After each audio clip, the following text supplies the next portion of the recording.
we would like to have now the hybrid style. Now the hybrid style is coming in because of the One Championship. One Championship has completely changed Muay Thai, and today we are seeing the rise of a hybrid style, a mix of Muay Thai, kickboxing, boxing, and even MMA footwork. One of the best examples of this evolution is Asadula Imangazaliev.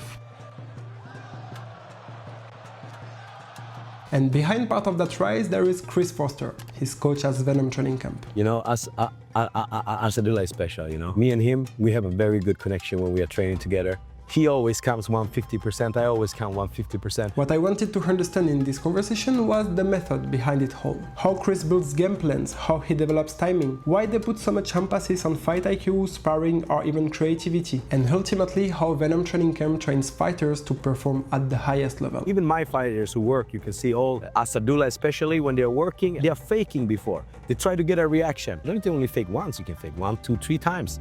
Just to fake to get his reaction, see what he's doing for mistakes.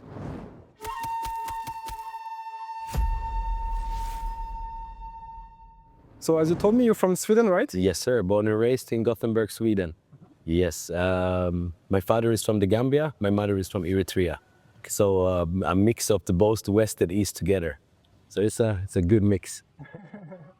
Yeah. And I asked myself, how was Muay Thai developed in Sweden? Sweden is good in Muay Thai, actually. Yeah, I think it came there in the late 70s, and the first generation, like from my coaches back in Sweden, they were one of the first guys who brought it over, you know, and then I think they started with kickboxing and then came over to Muay Thai. When I started Muay Thai, I think the coaches who taught me from the beginning, my first coaches, they've been to Thailand some times.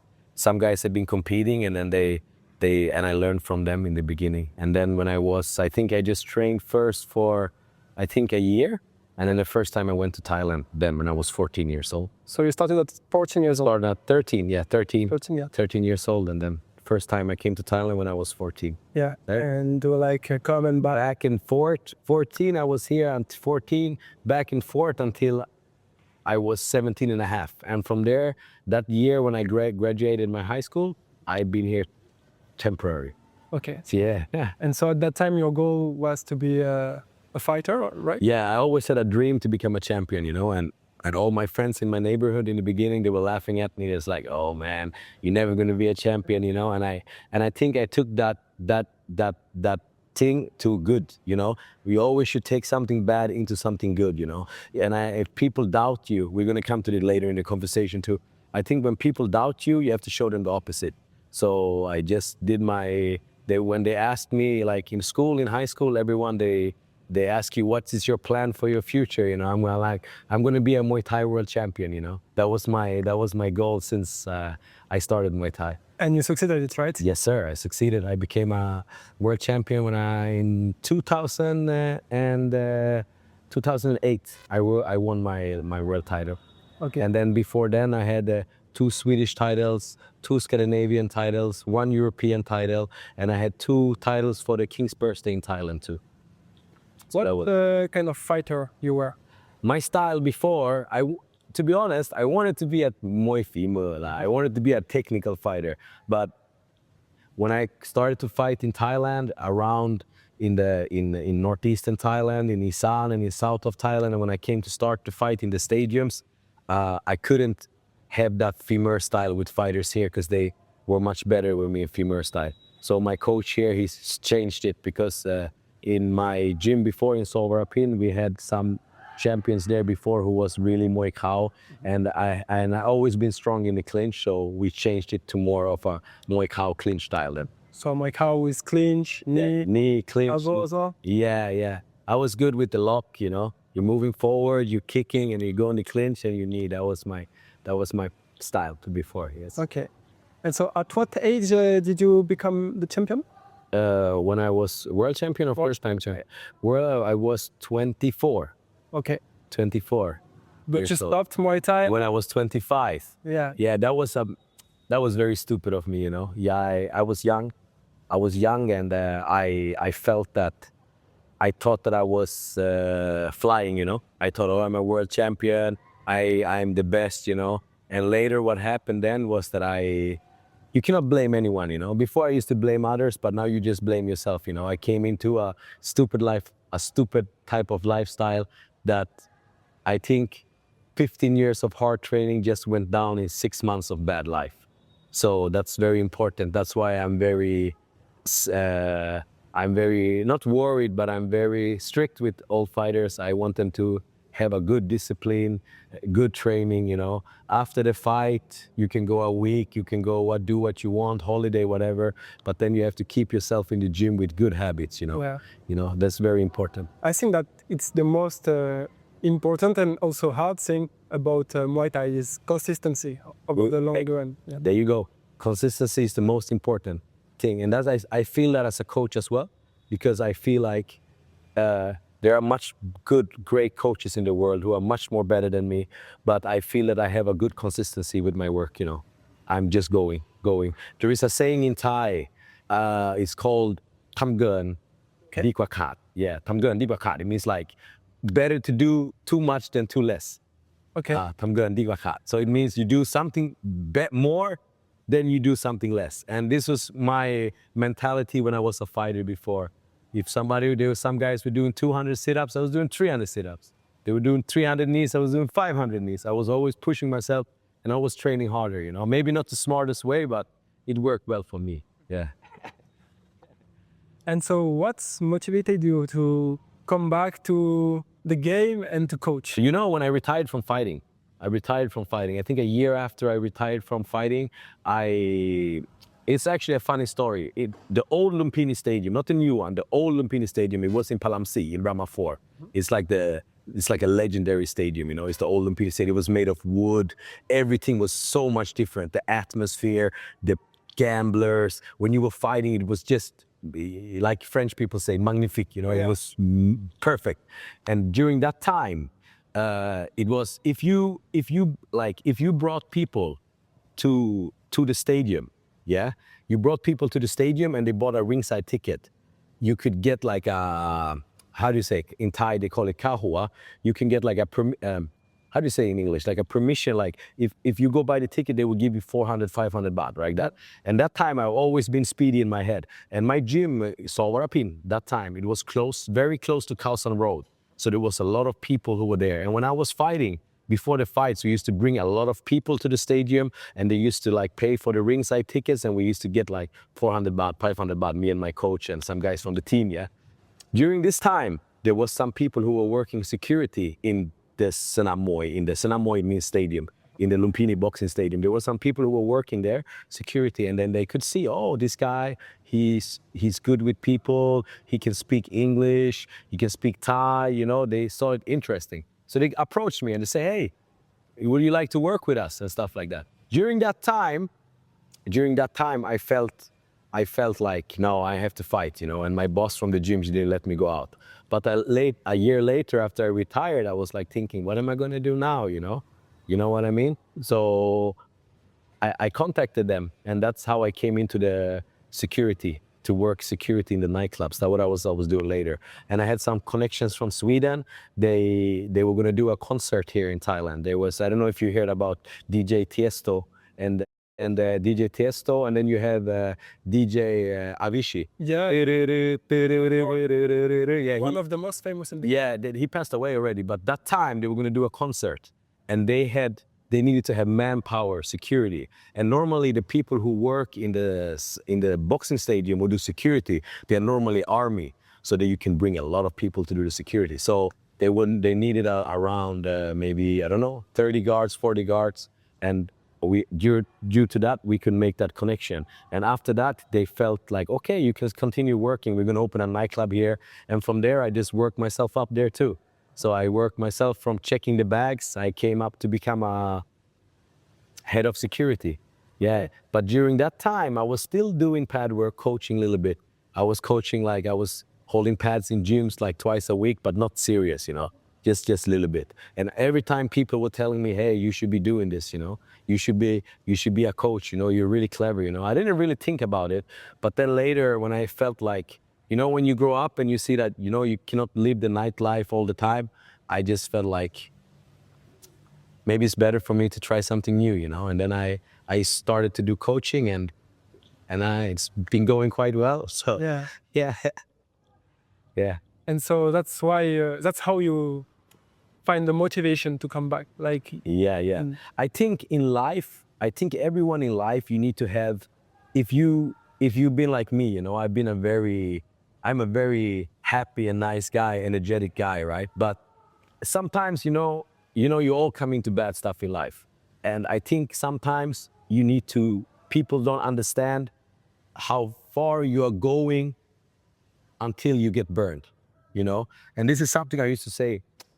Imagine if you're living the life well, if you're riding a horse and you step off the horse and you just stay for maybe 10 minutes and you jump on the horse is there. But if you jump off the horse and you don't step on the horse is going to move away. If the horse walks away, you can run and jump on the horse. But if the horse is running already, you cannot run and catch the horse anymore. And this is what happens with people in life sometimes, when you fall down. And another thing, I think it happened for me. I had a very bad experience. My mom passed away. And during that time, I was not living the best life as I should be doing. And when she passed away, that was that thing that made me wake up in life, to change my life and do something really good, and make her proud, Yeah. That's something that was important for me. Oh, yeah. And so now you told me that it's been 6 years in the Venum Training Camp. Yeah. It's been fantastic. Yeah. And many more years to come. Yeah, sure. Yes.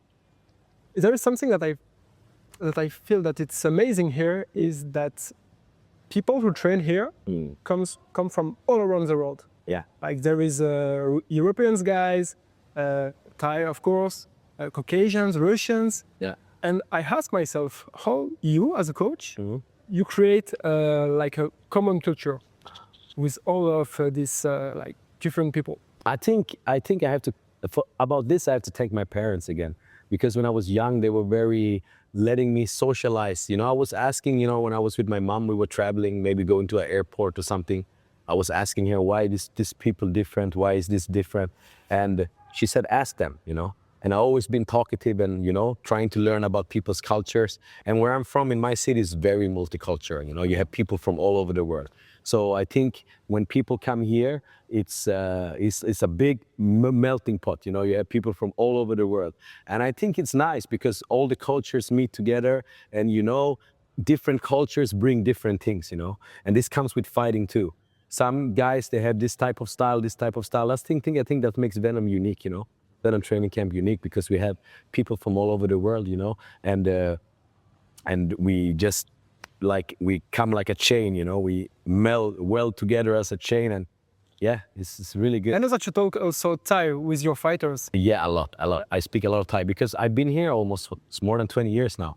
And I think for me, it's important to teach them a little bit, to teach them a little bit Thai, and they are learning by themselves too, but it's good to teach them and for them to understand, the sport is not only, it's having a very deep cultural meaning too, It's good to you understand the culture, you understand the language, and yeah, it's really good. And that's also a way to talk to everyone on the same way. Yes, sir. So everyone is at the same level and everyone can also talk together maybe. Yeah.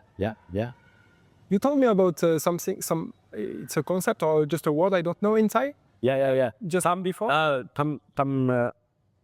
ทำเกินดีกว่าขาด It means do more than less. Better to do more than less. Yeah. Is there other concept or just word that exist only in Thai and not in English, for example? They have many words you can use. I think they are in English too. Like for instance, if you talk to your boxers, you can say there is a word you say, ซ้อมหนักเจ็บน้อยซ้อมหนักซ้อมหนักเจ็บน้อยซ้อมน้อยเจ็บหนัก It means if you train hard, you will have a little bit pain in the ring. But if you train a little bit, you will have a lot of pain in the ring. So in an English concept, it's called train hard, fight easy, I think. Yeah. Yeah. And in French, we say how do we say? Entraînement difficile, guerre plus facile. Guerre moins difficile. It means training hard and war more easy or less. Yeah, so I think the mentality is the same everywhere. It's just how people put it in different words. But in Thai we have sabai sabai, Sabai. which is not really common in English. No. Sabai. You know, it's like, yeah, it's like, how you say, tranquil, like relax. Relax, yeah. I don't think so much in English too. Yeah, a little bit opposite. Sabai can be good too in some ways, but not too much. Yeah, Okay. you have to. Yeah, you have to. It's not like you don't share a lot of things with a lot of points with sabai in your training methods. No, not so much. Okay, sabai. Yeah, it can be like if we say, for instance, for me, sabai would be if you just had a fight and you came back from that fight, you have relaxed a week, and then maybe the first 2 trainings would be sabai. Or if you're not feeling very well, I would say, okay, sabai, like this, could be like this. It depends. But normally, I think here we are a little very like knock in a hard, yeah. Okay. Yeah. Interesting. Yeah. And so I think it's, sorry to interrupt you, I think it's different.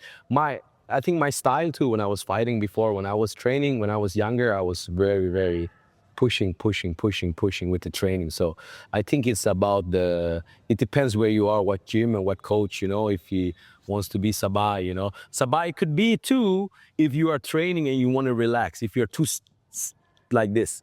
And he says like, okay, sabai, you know, relax. Yeah. Metong kreng, you know, like this. It could be the way to relax the muscles. But I think the mentality-wise, for sabai, I'm more on the opposite side for the. Yeah. I like the strong and especially with your style, like Muay Thai is a lot with pressure. But funny enough, now I don't even have. Okay, some of my fighters can do Muay Thai. They can do it, but mostly of my fighters are Muay femur or hybrid fighters, or Muay mat, Muay femur hybrid fighters.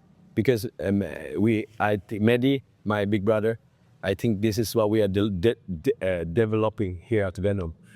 Our style should be all around, femur, mimat, and we would like to have now the hybrid style. Now the hybrid style is coming in because of the one championship. Yeah. You know, like people are asking me like, how come are you just doing the hybrid style? I'm saying because the hybrid style fits better for the smaller gloves. If I can do traditional 5 rounds. We can do traditional 5 rounds Muay Thai with the style of the scoring and stuff. Of course, we can do that, femur or Muay mat or whatever it is. But now I think we are focusing more on the hybrid style, because sometimes if you imagine rhythms. So if we are having, okay, let's say example, I'm having the sabai style, and I'm very good in my sabai style, and I have maybe 300 fights of this sabai style.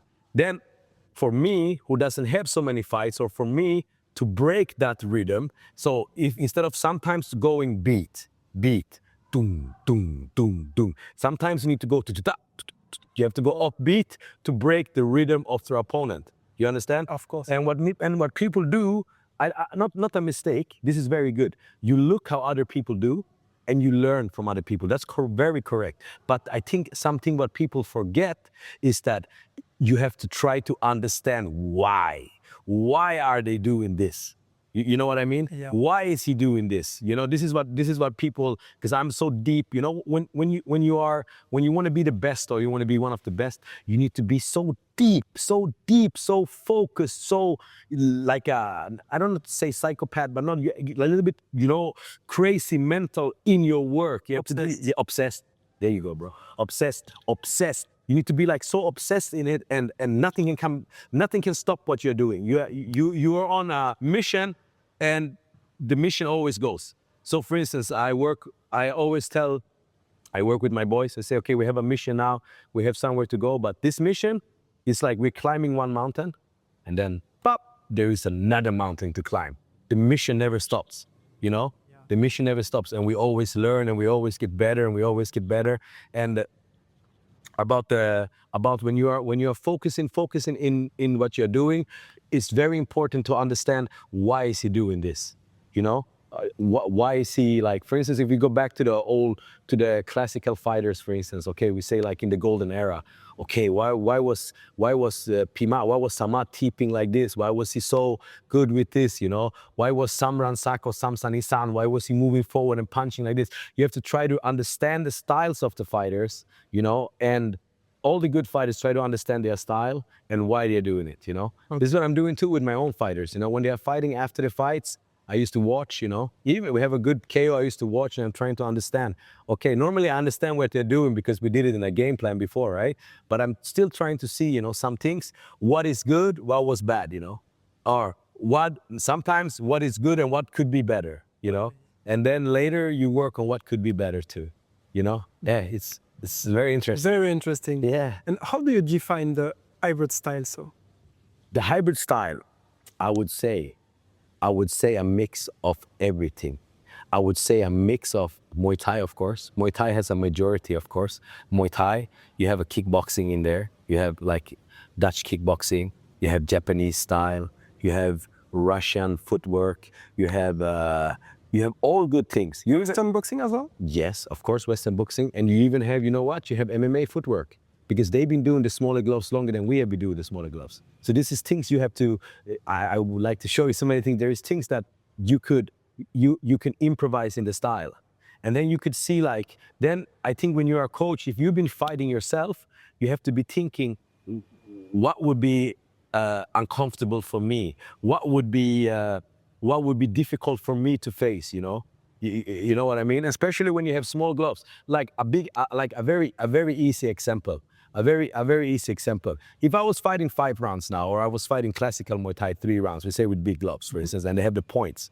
So if I'm wearing small gloves, it could be a better example. If he kicks me with the left kick, if I'm fighting, like we say, 5 rounds of Muay Thai, of course I have to block, of course I have to lean back, of course I have to teep. I could even punch too.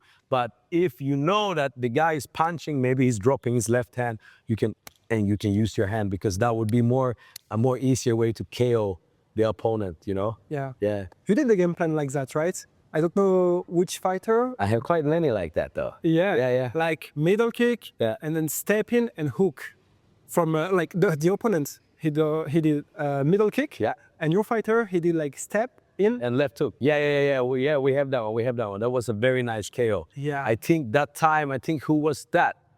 It's not the first time it happened. Fabio was fighting that time. Fabio Reis, I remember. Yes, Fabio Reis. He did that and he had a very strong left hook.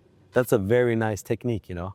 Yeah. And sometimes too, and I think he took one left kick too, and then the second one he came. So sometimes if you can see, if you make a business, you know, you have to be very, you're fighting. Fighting is like chess. Yeah. Okay, I lose 20 baht, but I win 1,000 baht. You know what I mean? Yeah. Or $1,000, they're better. What's super interesting about that is that you work on the strength of your opponent and not on the weakness. Exactly. This is something too. When you're doing game plans, for example, when you're watching fighters, or some people are just going to watch his weak points. But his weak points, they are maybe going to come, but what's more is going to come is his best points, because that's what he's using, right? So for instance, if we are fighting a southpaw fighter with a good left kick, maybe his guard is down. Okay, maybe, yeah, that's good. That's something you can look at, but you have to still beat the left kick first. So that's something you have to study, and how to beat the left kick, because a knockout comes when it comes. It's nothing like you're going to plan, okay, in 1 minute and 30 seconds, I'm going to knock him out. It's not going to happen. A knockout comes naturally. So then you need to have a good game plan, a good defense, and then you go with, and then you come with it if it happens. Yes. I was super, because we talked about game plan right now, I was super impressed by the KO of Asadula recently against Nongho. Yeah. Asadula is special, you know. Me and him, we have a very good connection when we are training together. He always comes 150%. I always come 150%. We always, you know, when we come, we know the training, we're going to have a war, you know. We're going to enjoy our training. We're going to train hard. We work together, you know. We work the game plan, and he has a so good discipline, you know. He's a so good discipline. I'm very happy working with him. Okay, with Nong-O. So for instance, Asadula is from Dagestan, from the mountains. As a warrior, you know. Asadula, he likes, like a good thing that I put with Asadula when we're training for this fight camp. It will have nothing to do with fighting, but if you understand it, it has to do with fighting. I'm going to explain. So sometimes Asadula, when he's back in Dagestan, he used to ride horses. All right? Yeah. So what I wanted to this fight for Asadula to do, I wanted him to be in control of the ring, because we knew that Nongo was going to punch the body, going to kick the leg, going to come forward, do his game thing. So we didn't want to be against the ropes, right? So what I wanted to explain to him was that I wanted him to be inside of the ring. So when we were working on the pads, I used to tell him, imagine you are the horse trainer, the guy you see, you know when people train with horses, the horse runs in a lap and the guy, he holds something like this and he's controlling the horse while he's running around, right? So this was something we were talking about. So I'm saying, okay, imagine I'm the horse and you're the horse trainer. So all the time with working with perfect timing, doom, doom, it's keeping me away and we're working like that. That's a good thing too. And another thing was, Asadula, we know even when we're working on the pads, sometimes when you are the pad man, pad work for me is crucial. It's very important. For me, okay, bag work is very important. Shadow boxing is really, really important. Sparring is important. Pad work is very important too. But it depends how you do the pad work. All right, you have to have an intention what you're doing. You have to have an intention. You have to leave. You have to stay in the pad work. There are different type of pad works. Very different type of pad works. I try to be the opponent of who he's fighting. Okay. So easily, so people can understand. If it's a southpaw fighter, my guard will be like this the whole time I'm holding the pads, right? Oh yeah. Yeah. I'll focus here. If the guy is a puncher, after the combos, I will shoot my hands, If he's a kicker, I will try to do, as you said, you don't look at the bad parts of the fighter, you look at the good parts. I'm trying to imitate that type of fighter, what's happening. So then when you are ready for the fight, similar things is going to happen, Yeah. And for me, what's the most important, I think, with a fighter is the position and the timing. You need to have a good position. You need to understand where you're standing, Like imagine like a red light, You're standing somewhere is green, that's okay, Maybe the water is just here, And you're standing like a yellow, maybe the water is here. You're standing in red, you have to really try to find the reach. And another thing that's very important, many of the guys I'm working with here, when they came, they were good, But I think what I've been giving mostly of my fighters, and everybody's having a different style, If you watch everyone from Asadula to Nebil to Sajjad to Mustafa to Elias to Natalia to Abdullah, of course, to who do we have more? We have so many in our team. Anar, I have 10 guys I'm working with. The new guys, Yod Pupa, all these fighters I'm working with now, and I all love you all, guys. All the fighters I'm working with, they're all different style. Yeah. But if you see what they all have, they have a good timing. And so how do you work on the timing? Like, what's your methods? That should be a secret. No. The timing, you have to work timing. I'm lucky because since I was young, I had coaches who were very, into timing. It's like, well, there are so many. There are so many ways. You have to try, like, example, if you're traveling from A to B, like imagine you're a goalkeeper. You're a goalkeeper. So for instance, okay, if you keep your hand up, okay, before my hand comes here, I want you to punch it. There. That's a very simple way to train timing. It looks very, very easy, but if you do it in a different type of ways, they will learn how to make a timing. And timing for me, it's really important. Doesn't matter what type of style you have. Doesn't matter how strong, how technical you are. If you have no timing, if you don't know when to punch, when to do the attacks, you have different ways. You can attack, you can defense, but you have to know when to do it, And then from there, then it comes to a difficult. Now you have the timing. And this is how you learn, like I said before, when we come back to the conversation about you have to learn why fighters are doing this. So now you remember you told me about a left hook? Yeah. Okay, so you knew the opponent was, when you're going to step inside, he's going to kick, okay? So when he steps inside, so now your timing beats his timing, all right? Yeah. So your timing beats his timing. I know now he's going to come with the left kick. When he comes with the left kick, I'm going to step with my left hook. Yeah. You understand? But if I didn't have a timing now, and he throws the left kick, it's gonna beat me all the time. So Because that, you are late. yes. And then sometimes you need to be a little bit tricky. And this comes with the hybrid style. The hybrid style. If you see, like if you watch UFC, for example, you watch UFC, you can watch high level striking, can be anywhere. If you see some fighters, even my fighters who work, you can see all Sajjad, Nabil, everyone, Asadula especially when they're working, Abdullah too, when they're working, they're faking before. They try to get a reaction. Sometimes you can fake, you don't need to only fake once, you can fake 1, 2, 3 times. Just to fake to get his reaction, see what he's doing for mistakes. Fake to see where you can do your good things, you know? Yeah. There's so many things. To anticipate his next move, right? Yes, sir, yes, sir. And I always like to say 3 steps, you know? Try to be always above. Okay. 3 steps, yeah. Super. Better be above. Yes, sir, yeah. And so you talk about the pads as well. How do you manage the pads for your fighters when they don't have any fights planned? Okay, so then we can go to this, we said before about sabay-sabay. Yeah. Sabay-sabay. But sabay-sabay ko, it can be, so for instance, if you don't have a fight, if I have a lot of guys who have a fight camp at the same time, I think fighters who don't have a fight camp, they will focus more on bags, more on bag work and sparring, maybe helping me with the other fighters, you know? But normally if they don't have a fight, like for instance, today I worked with 2 guys who had fights and two guys who didn't have fights. So the 2 guys who didn't have fights, we were just not playing around, but playing in a professional way, if it makes sense. Yeah. We're trying new stuff. And we're adding I used to always have different type of like 1, 2, 3, 4, 5, sometimes different combinations and different moves. But I have it with some things I have with all the guys and some things I have with specific fighters. Okay. So that's where you put more creativity. Yeah. I think sometimes I'm too creative, you know? And my fighters are, hey, coach. Yeah, but sometimes I'm too creative, you know? And that's good because sometimes when you're too creative, you get ideas and you try, you know? And I used to say, you know, like, I give you 3 options, you know? You can try these options. What works good for you? And then what's very important is when you're working with fighters in a very high level, you need to have a communication with them.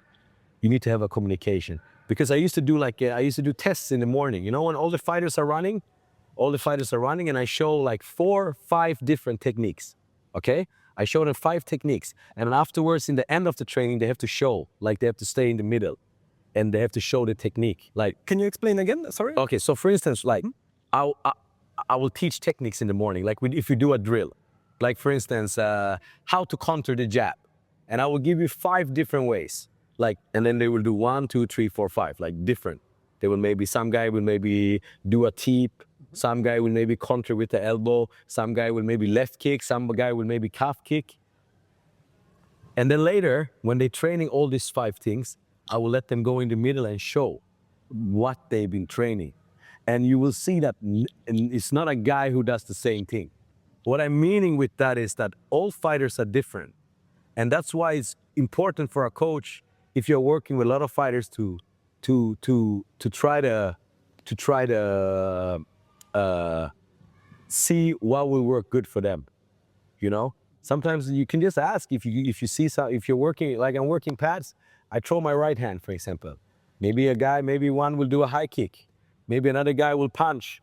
Maybe another guy will do a spinning back kick. Everyone does different things, you know? So that's important to see too when you're working with the fighters, what's the good for them, you know? Yeah. You know, some things is good for everyone. Like for instance, timing, you have a good jab, okay, that's good for everyone. But then later, how you are dealing with the different type of situation and attacks. And that's very important for me because some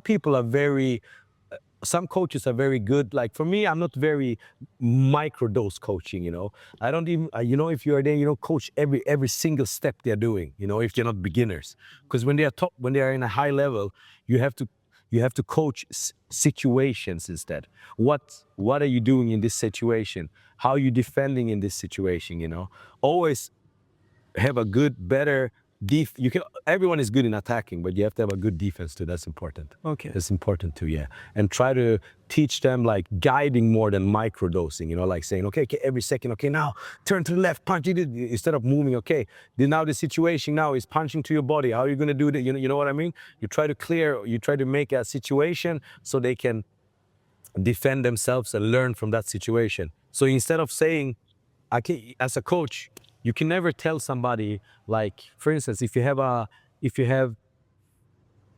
road here and you're turning to the left or you're turning to the right, and then you have 20 doors, and if they open one door, they will become a champion. The thing is, you can just guide them to that direction and say, okay, hey, I guide you this way, and then it's you, I'm here for you. But as a fighter, I've been there myself. That's only you who can do that step later, Yeah. And I will be with you all the way to the right, through good and through bad, but this is you who have to go to that step, That's Super interesting, yeah. You talk about running as well. And I asked myself, what's your view about traditional Muay Thai training? okay. Because there- Now I think I'm gonna get a little bit about this, but okay. I was a runner before. I was running. I was running. For me, it worked really, really good. I was running in the mornings, 10 to 12 kilometers, running before training, 5 kilometers before. Sometimes you start to skipping for 30, 20 minutes, and then you run after the training for 5 kilometers. I was running, But I think the way now we are doing, we have good team here with strength conditioning coaches, like mostly of my fighters, we have two strength conditioning, three strength conditioning coaches they work with. Okay. So shout out to them. They're really good coaches. They do the strength conditioning with the fighters. Every day? No. So we run one day and we do strength conditioning one day here. Okay. Okay, so that's good. All the fighters who've been a while here, a little bit older, they would run one day, strength conditioning one day. And then we have the younger boys here who are young, they are under 18, They can run like every day, They can run so say if they run on the sand one day, then they run 10 kilometers the other day. And then they run sprint one day, they are young, they can still run. But I think here now it's good to do one day running, one day strength conditioning, one day running. And then when it's like 10 days, 2 weeks before the fight, when they can run, they can run. I think the way the strength conditioning now is very good for a fighter. We didn't have that during our time. We were running every day, and then every Saturday we were doing deadlifts and squats. That was our strength and conditioning, and every day we were doing this. But I think that generation, when I was fighting, everybody was super strong. Everybody's super strong. I think this generation is a little bit more, more technical than before. And less stronger? Yeah, more smarter. Okay. We were strong during our time. We were very strong. Yeah, now strong too, but yeah. Differently. My fighters are strong, all of them. Yeah. My team, Venum, is strong. No, everyone is strong too. Yeah. About that, what's your vision about sparring? Okay, back to your sabai again. Yeah. So, you need both. It's like you shower. Okay, you cannot shower ice cold. You cannot shower boiling hot.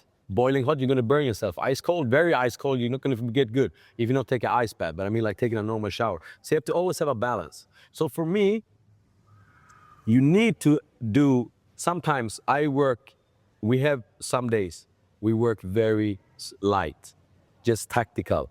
That's very important, tactical sparring. And then even tactical sparring, you have situation sparring, like visual sparring, like you do work drills and stuff. But then you have to have hard sparring too. You need to have hard sparring, but not every day, but the hard sparring is important too. It's important too for you to understand what you're getting yourself into, You need to do that sometimes too. You cannot just be playing. And people say, oh, but in Thailand they only spar light. No, they don't. They spar light when they len sheng. Yeah. Len sheng, it means you playing, sparring. Len sheng, len is play, sheng, you have sheng, you play. แล้วก็ลวงนวม But when you ลวงนวม Monday, Wednesday, Friday, before, you have big gloves, you have helmet, and you are hitting the shit out of each other. That's that's their hard sparring, you know, long norm. Yeah, they have their sparring. We have Monday, we have boxing sparring. Tuesday, we have kick and block, just legs. Yeah, this is Len Xiong. Wednesday, we have full Muay Thai or kickboxing sparring. Thursday, we have kick and block again. And Friday, we have boxing sparring. Like today was boxing sparring.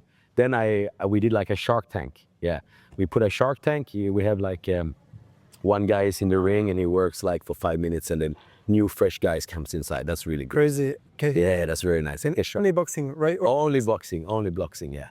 Only boxing, yes. And sometimes I used to set up the training with the boys. I used to do, okay, puncher against kicker. Muay mat, muay te, muay khao, muay like this. So people have to be different styles, you know, and work. That's good too. Yeah. That's good too. So that, So that's on the Wednesday, right?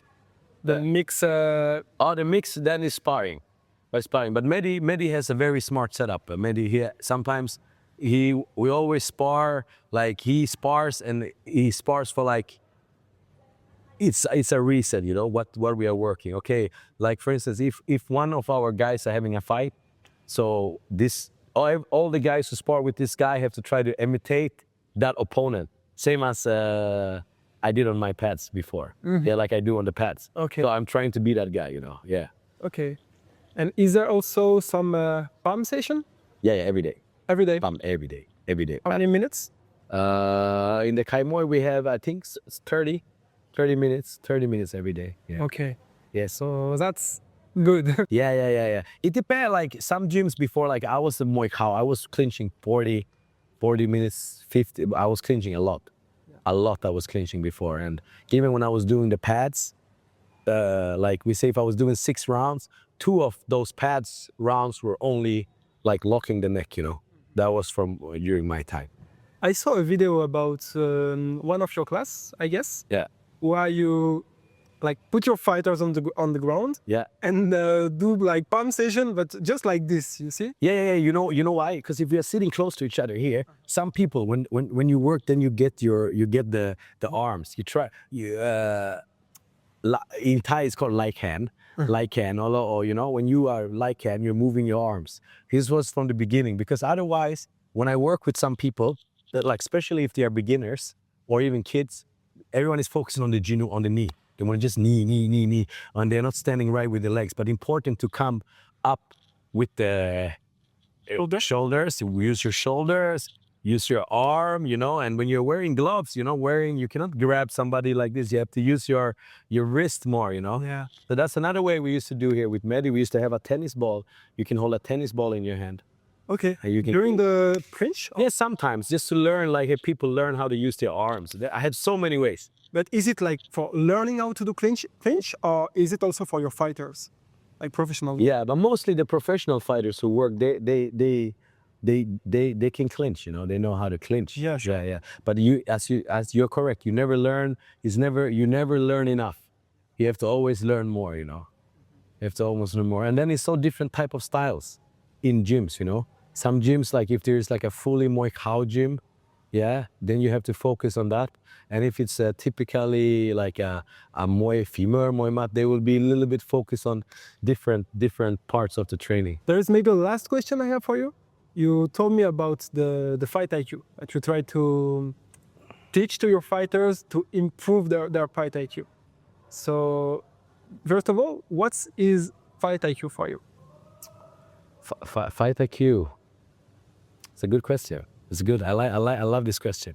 Fight IQ is how you are controlling the ring, how you are controlling the opponent. As I said before, position. A good position is fight IQ. You have a good timing. A good timing is even a more important fight IQ. How you control the ring, how you move, how you stand in situations, how you handle yourself. Are you showing, like for instance, easy, like this is even fight IQ. How are you handling your face when you're fighting? Are you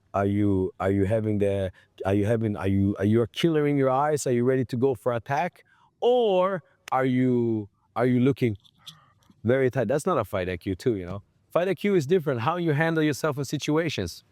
After 3 steps, as I said too, if you have 3 steps and you're up in a level, then you have a good fight IQ, you know? Fight IQ, even people who are moving forward and strong guys forward, they need to have a fight IQ too. That's an art of itself, moving forward and punching. Okay. Yeah. And so fight IQ, you train it only on in the gym? I mean, in the train? No. Fight IQ, you need to get from their experience too. This is very important. It's like when people say after you have your first fight, you know if this is for you or not for you. You know, this is what people say. After you had your first fight, then you know. You train, of course, you get a lot of fight IQ when you're training, but the most fight IQ is you get from experience. You get from experience. You learn how to handle yourself in the ring.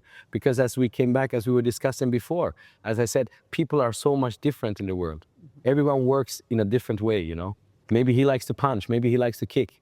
Then it's up to you how you handle yourself in that situation. Super. Chris, it was such a pleasure to talk with you. I'm very happy to have you. Thank you. Thank you. Thank you so much. Thank you all, everybody. Thank you for having me, and thank you very much. Thank you, brother. Very nice, brother. Thank you so much. Would you want to share something like your Instagram, maybe? Yeah. Everything in the description. Coach Diamond at Venum. Coach Diamond at Venum, you know. Yeah. And thank you so much. And everyone, train hard, focus. If you want to do something, do it 100%. Eat Muay Thai, sleep Muay Thai, live Muay Thai. And giving up is not an option. Giving up is not an option. Never give up. Thank you, brother. Trap, brother. Thank you so much.